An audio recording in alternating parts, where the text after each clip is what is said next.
No matter how this season ends for the Chicago Bears, this season is officially a success. I don't care if they get bounced in round one of the playoffs. Beating the Packers in a high leverage game in overtime in Soldier Field, that is enough to make this season a success. I understand that expectations can change. They're 11-4, but this team was not supposed to be a contender this year, and I still don't think they are. Their defense to me feels a little lacking. But in a season where this was supposed to be Ben Johnson coming in, running his system, stabilizing Caleb Williams, for you to beat the Packers in Soldier Field in a comeback win and essentially secure the division, at least a 74% chance according to Next Gen Stats, I don't think anything could be better than that for year one of this operation.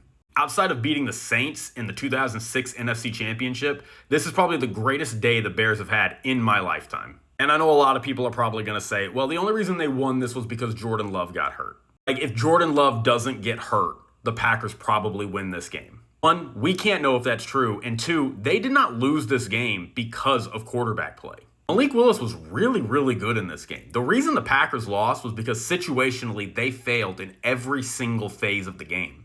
Their defense gave up 16 unanswered points. Their special teams gave up an onside kick. And their offense, in the most important play of the game in overtime, muffed the snap on 4th and 1.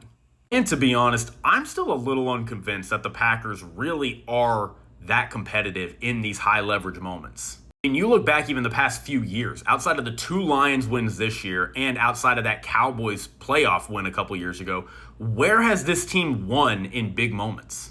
And they almost blew a lead to this same team 2 weeks ago. The only difference was this time it seemed like the Bears kind of learned from their mistakes and the Packers didn't. I really don't want to focus on the Packers. I feel like I'm talking about them too much. I really want to talk about the Bears. I do not think this team is a contender, but I think it is very likely at this point. This team is probably the 3rd best team in the NFC. I still think there is a sizable gap between the Rams and the Seahawks and then everybody else. And you look at the Bears, they've beaten the Packers now. They beat the Eagles very recently. I know they've looked kind of good these past couple weeks, but I'm still a little skeptical. I feel like the last prove-it test they have the 49ers next week, which I think they will win because they're the better team. And then they have Detroit in Soldier Field, which Jared Goff in the elements is not that good. So do not be surprised if you look up and the Bears are a 13-4 team going into the playoffs with a 4-game win streak. And with their running ability, they are dangerous. As I said, though, still a little skeptical of that defense. I think they need an offseason to really get some talent on that side of the ball. But let me know what you think. Do you think the Bears are legitimate now? Do you still think that they're a little fraudulent? Let me know down below.